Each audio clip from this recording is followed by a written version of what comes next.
Shalom Israel. This is Yudah Yasharel. I want to talk to y'all today about the number 12. I think it's a number that most, if not all, people have overlooked or even misunderstood or even completely just didn't acknowledge it. But the number 12 is a serious number. As we go through this lesson, you will see how it connects Israel to the Most High. It connects nature to Israel. And all three are connected to creation. They all go together. So, as we go through this lesson, I want y'all to keep up with the number of times and circumstances the number 12 is mentioned. And also pay close attention to how it's mentioned and where it's mentioned. When we go through this entire lesson, you will see this is also confirming the new moon and its Sabbaths. There was a lot more I wanted to add to this lesson, and I probably will. I'll probably do a part 2. Because I wanted to show you some things that I discovered on top of what I've already taught on this channel about the Sabbath and the new moon. So let's get started. What does the number 12 mean or represent in the Torah? Numbers have meaning to the Most High, and often certain numbers have special meaning. What special meaning or purpose does the number 12 have in the Torah? The number 12, you'll find the number 12 used in 187 places in the Bible, and there are some significances to this number as we will read.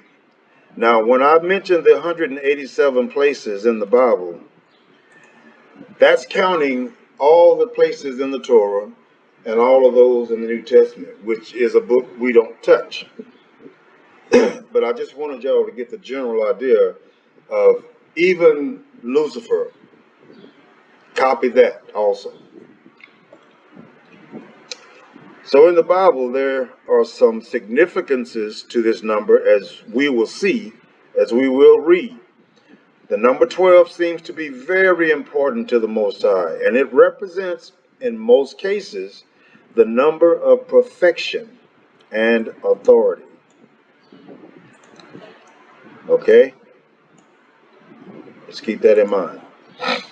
The number of perfection and of authority. Here are significances that are associated with the number 12. The number of completeness. There were 12 tribes in Israel, and this symbolizes the completeness of the nation of Israel. Jacob had 12 sons, which were the heads of fathers of each of the 12 tribes of Israel, which are likened to 12 princes. When the Most High appeared to Jacob, he told him, "Your name will not be called Jacob any longer." Now, I want y'all to pay careful attention here because I want to point something out to you. This reference you can find in Genesis 35 and verse 10. The name Jacob means supplanter, which means to supersede by force or treachery. See, y'all thought Jacob always had a good side. Jacob had a bit of a dark side, but it was all in the scheme of things. So let's go on. Which means to supersede by force of treachery, which is what Jacob did when he took Esau's birthright for a bowl of stew. You can find that in Genesis 25, verse 29 through 34. But now the Most High is going to deal differently with Jacob because he repented. What did Jacob do? He stopped being the butthole that he was. Although, like I said, it was all in the scheme of things. This was the way it's supposed to went down. But Jacob had to change that attitude and those ways. So he repented of his supplanting ways and was now going to be called Israel. Y'all keep up with me.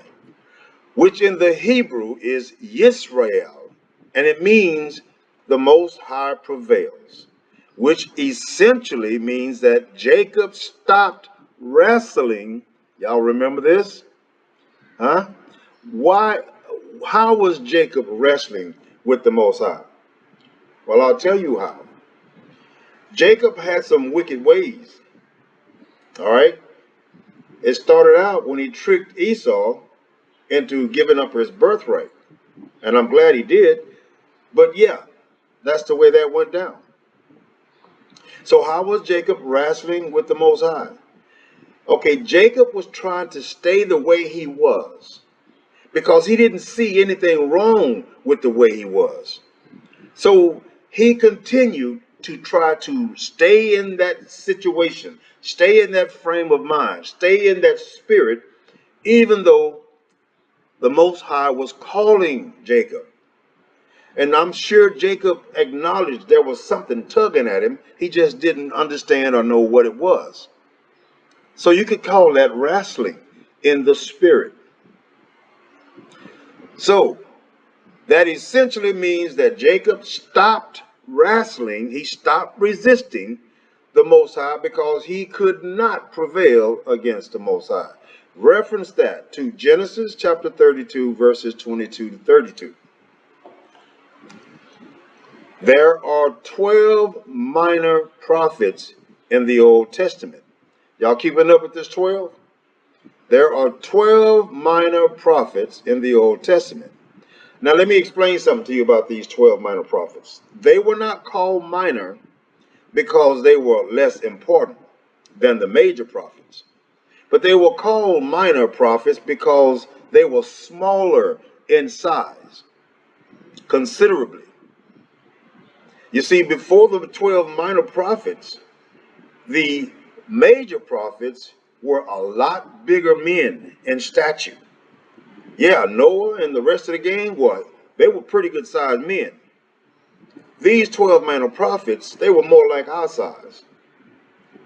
There are 12 historical books. Y'all listening to me? There are 12 historical books in the Bible.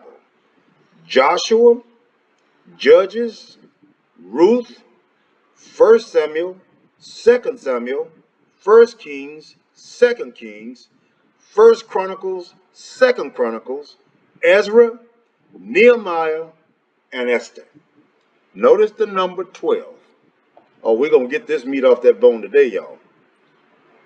There were 12 loaves of permanent offerings on the golden table.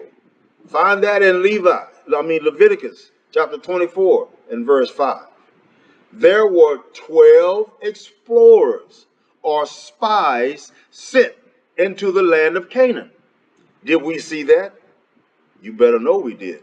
12 spies. Look at this number 12, y'all. This number 12 is speaking to Israel, nobody else. It's only speaking to Israel. We have to decode this number 12, and that's what I intend to do today. There were 12 explorers or spies sent into the land of Canaan. Deuteronomy chapter 1 verse 23. Solomon had 12 administrators in his kingdom. You can reference that in 1 Kings chapter 4 verse 7. There were 12 men who laid 12 stones in building a monument to the Most High. Joshua chapter 4 verse 3. The book of Chronicles contained 12 great priests. Are y'all seeing this? Are y'all seeing what I see? Who is teaching this? The book of Chronicles contained 12 great priests. 12 curses were indicated for disobedience to Israel. Find that in Deuteronomy chapter 27. A young Israelite male took 12 years before he could be admitted as a son of the law. There were 12 sacrifices of animals that were to be given. You can find that in Numbers chapter 7 and verse 29. Now, my conclusion, there are many other significances tied to the number 12 that are too numerous for me to mention in this one lesson. But suffice it to say that the Most High prescribed this number to have meaning and purpose, of which were governmental authority, a completeness or perfection, and the authority given to mankind by the Most High. For those who see the Most High as having no significance in their life, they will see it, but by then it'll be too late. Look at Daniel chapter 12, verse 2. Here's some more. 12 stones in the Jordan. How many of y'all knew about the 12 stones in the Jordan when they crossed over the Jordan River? Let's go on. What is the significance of the stones of remembrance in Joshua chapter 4 and verse 9? Answer: after the people of Israel supernaturally crossed the Jordan River to enter into the promised land, the Most High commanded Joshua to choose, here we go, y'all, 12 men, one from each tribe. Tell them, take 12 stones from the very place where the priests are standing in the middle of the Jordan. Carry them out and pile them up at the place where you will camp tonight. Joshua chapter 4, verse 2 and to 3. These stones of remembrance would serve as a permanent national reminder and a memorial to future generations of the miraculous river crossing. That means those stones are still there. Joshua's stones of remembrance are just one monument in a series of memorials to future generations of the miraculous river crossing. Joshua's stones of remembrance are just one monument in a series of memorials commemorating the mighty acts of the Most High on behalf of the people of Israel. You can find that in Exodus chapter 13, verses 3 to 6, and Exodus chapter 24 and verse 4, Deuteronomy chapter 27, verse 1 through 8, Joshua chapter 22, verse 9 through 12, and Joshua chapter 24, verse 24 to 28, 1 Samuel chapter 7, verse 12. To everyone else, the stones were just a heap of rubble. But to the people of the Most High, they were a constant reminder that the Most High was a personal and powerful Father Creator, working wonders on behalf of his people. When the people following Joshua arrived at the Jordan, the river was at flood stage. Transforming it from its typical 100-foot width to a daunting mile-wide raging river, Israel's entrance into Canaan was completely blocked. But as soon as the priests dipped their feet in the river's edge, the Most High stopped the flow of water, and the people crossed on dry ground. The priest carrying the Ark of the Covenant stood in the middle of the riverbed until the whole nation had passed over.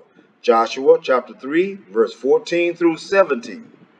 Then the Most High gave Joshua instructions to appoint 12 men, one from each tribe. The men were each to retrieve one stone from where the priest had stood in the riverbed bearing the Ark of the Covenant.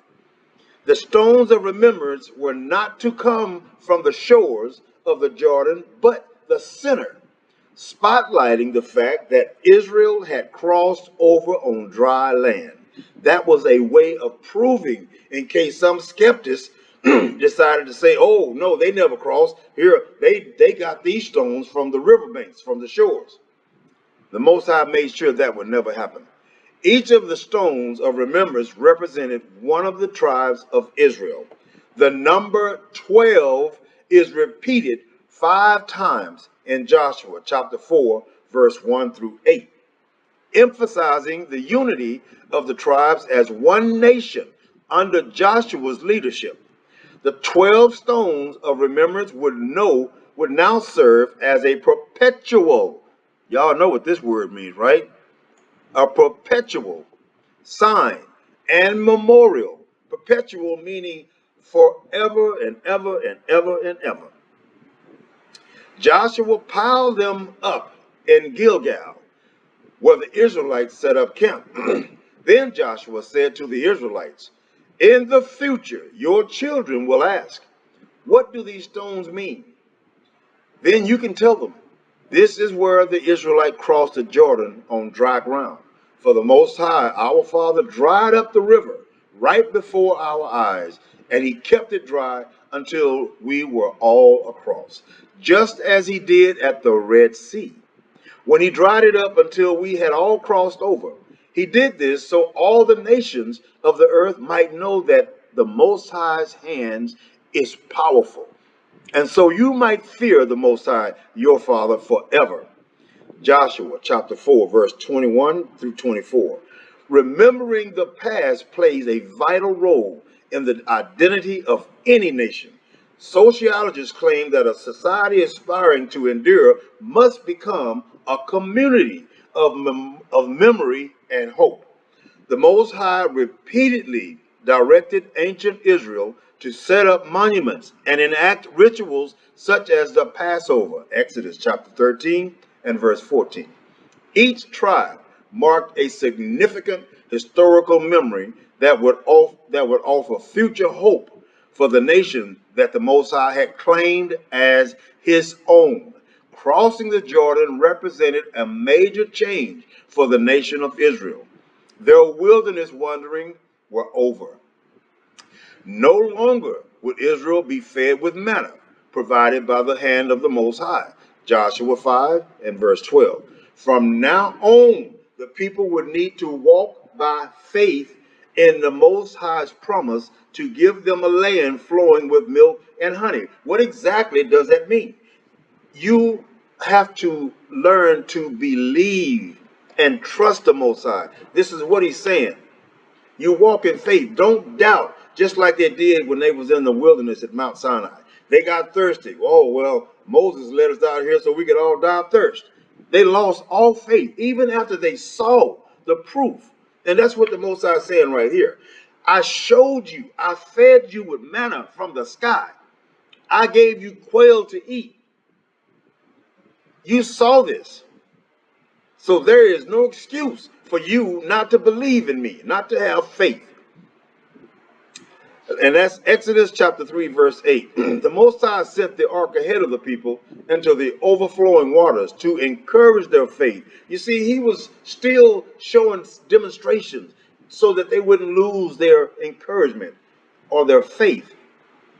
The ark represented the Most High's presence, his very self, going before them and opening the way for them in their new walk of faith. Their what? Their new walk of faith. He's saying, no longer should I have to show you my power or my strength. No longer should you not realize that you can depend on me. I should never have to feed you from the sky again. You should know that whenever you have a need, I will provide. That's what he's saying. Just as the Most High had parted the Red Sea to deliver Israel from bondage in Egypt, so also would he spread open the Jordan to lead them into the promised land. Remembering the Most High's miraculous provision and presence gave the children of Israel the courage to follow him into this new territory fraught with conflict and enemies to conquer. Oh, yeah, they had to do some work. With stones of remembrance, the Israelites built a monument to commemorate their crossing over from the old way of life into the new in the promised land. The pile of 12 stones reminded Israel of what the Most High had done for them, that he cared for his people. He kept his promises and went before them in victory to conquer the land of their inheritance. This is the message the stones declared to Israel, and this is what they say to us today. The Most High is faithful. His promises never fail. 1 Kings chapter 8, verse 56. With the assurance of his presence and the reminder of his mighty power, the Most High bolsters our faith whenever he asks us to follow him into new areas of battle and conquest. We can let these stones remind us too that unless we step out in faith and get our feet wet, that means you got to do some work and get our feet wet as the priest did, we'll never fully experience the life of faith and freedom that the Most High has opened for us as our inheritance in him. And here's a little bit more. The meaning of numbers, the number 12 can be found in 187 places, as I mentioned above. In the Bible, the meaning of 12, which is considered a perfect number, is that it symbolizes the Most High's power and authority, as well as serving as a perfect governmental foundation. It can also symbolize completeness of the nation of Israel as a whole. For example, Jacob, which is Israel, had 12 sons, each of which represented a title, a tribe, begun by a prince for 12 of total. Ishmael also, who was born to Abraham through Hagar, also had 12 princes. Do y'all see this? I mean, this is something that it could be easily overlooked because we didn't put a particular meaning on this number. But you got to realize something. When the Most High is saying something over and over and over, there is a message. You just have to find it. The Most High specified that 12 unleavened cakes of bread, y'all hear that? Let me read it again. The Most High specified that 12 unleavened cakes of bread be placed every week in the temple with frankincense next to each of the two piles that were to be made. Now, remember when I told y'all in previous lessons about there is no priest today? Okay, if they are priests today, how can they do this? You see what they have to do? The priest, he has to change out the bread every Sabbath. Every Sabbath, the priest was commanded to change the bread every Sabbath day. Find that in Leviticus chapter 24. There are 12 names in the Bible that only have 2 letters. How about that? Let's see what they are. The first one is Ai. I guess you would pronounce that I. You find that in Joshua chapter 7, verse 2. The second one is R. It is spelled A-R. That's Numbers 21, verse 15. The third is Ed. Joshua chapter 22, verse 34. The fourth is E-R, in Genesis chapter 38, verse 3. The second one is I-R, ear. First Chronicles chapter 7, verse 12. The other one is No. Jeremiah, spelled N-O, Jeremiah chapter 46, verse 25. And O-G, find that in Numbers chapter 21 and verse 23. And On, Numbers chapter 16, verse 11. And P, you find that in Psalms 119, verse 129. And So, spelled S-O, 2 Kings chapter 17, verse 4. And you are. Find that in Genesis chapter 11 and verse 28. And last but not least, Uz, U-Z. Find that in Genesis chapter 10, verse 23. 12. The number is what's important here, people. The 12 patriarchs from and including Shem, one of Noah's sons saved in the ark, to Jacob, Israel, or Shem, Apraxad, Salah, Heber, Peleg, Reu, Serug, Nahor, Terah, Abraham, Isaac, and Jacob. Solomon appointed 12 officers over Israel. Number 12, an anointed service, 12 people. An anointed service, 12 people are specially noted in Scripture as being anointed for a unique task or responsibility. See this number 12, y'all? It is something that is excruciatingly important. They are Aaron and his 4 sons to serve as priests, Exodus 29, verse 7 through 9, and Saul, 1 Samuel chapter 10, verse 1, and David, chapter 1 Samuel chapter 16 and verse 13, and Solomon, 1 Kings chapter 1, verse 39, to serve as kings over a united Israel. David's son, Absalom, who wanted to take the throne of his father David, but was killed. 2 Samuel chapter 19 and verse 10, was also anointed by some to be king. The remaining 3, specially anointed, are King Jehu of Israel, 2 Kings chapter 9 and verse 6, and Kings Joash, 2 Kings 11 and verse 12, and Jehoahaz, 2 Kings chapter 23 and verse 30 of Judah. The high priest's breastplate, check this out, y'all, also called the breastplate of decision, had what? 12 stones embedded in it. Each stone represented a tribe of Israel. The Urim and Thummim were part of the high priest's breastplate. They were primarily used to consult the Most High regarding important matters. Find that in 1 Samuel chapter 28, verse 3 through 6. Numbers chapter 27, verse 21, and so on.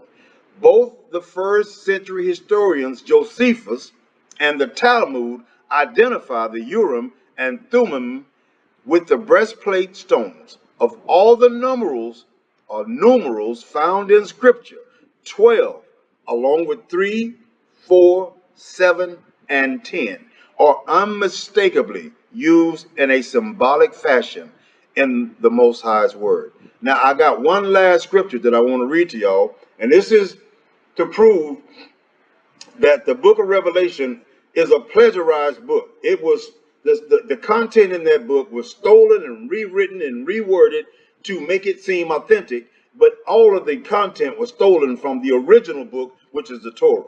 So let me read Baruch, 2nd Baruch, chapter 27 and verse 27, 1 through 15. And the Most High answered and said to me, this what I'm going to read to y'all now. I want y'all to consider the day and time you're living in now and the world events that are happening all over the world. That includes the weather. That includes the government. That includes all of these people who are racing to inject you with this poison. You're going to see it all when I finish. Listen close. And the Most High answered and said to me, that time will be divided into, here we go with that 12 again, 12 parts. And each part has been preserved for that for which it was appointed.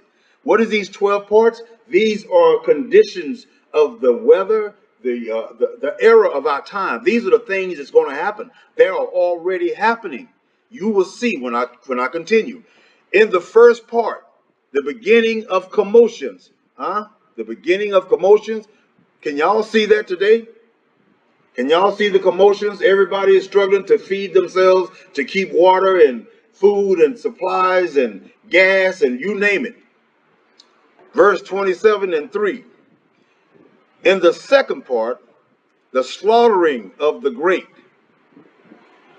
In the third part, the fall of many into death. With this COVID, how many people have died because of this so-called COVID? Millions. In the third part, the fall of many into death. In the fourth part, the drawing of the sword, that is your military weapons. In the fifth part, famine and the withholding of rain. In the sixth part, earthquakes and terrors. Have y'all not seen this? You see, you're not going to see this on mainstream media. If you want to see what's really going on out there in the world, as much as I cannot stand YouTube, go on YouTube and find these weather channels like Chavez and there's quite a few other channels that they're showing you these things. We watch them every day, and every day there is a multitude of countries that's being flooded or blasted away by hurricane force winds. I mean, it's just astronomical. Y'all go check it out. In the fifth part, famine and the withholding of rain. In the sixth part, earthquakes and terrors. In the eighth part, a multitude of ghosts and the appearances of demons. Y'all don't know you're seeing them, but you are. In the ninth part, the fall of fire. In the 10th part, rape and much violence. In the 11th part, injustice and unchastity. In the 12th part, disorder and a mixture of all. That has been before. These parts of that time will be preserved and will be mixed. They will work together, one with another. In other words, you might get a tornado today, and then right with the tornado comes an earthquake. Simultaneously, they will minister to each other. For some of these parts will withhold a part of themselves and take from others, and will accomplish that which belongs to them and to others. Hence, those who live on earth in those days will not understand that it is the end of times. So now maybe it will be more clear that when we acknowledge the creation's calendar, we acknowledge the Creator himself. This is what he's asking his people to do. Acknowledge me and my works. After all, during the creation, the 12 months were established, which cannot be disputed, that the Creator's calendar is explicitly connected to nature and what's natural. Man is natural and of nature. This should prove it. When we accept the original Creator's calendar, we accept our mighty Father Creator and all his works, which was done for Israel alone. Shalom, Israel. I'll see you soon. All praises to the Most High.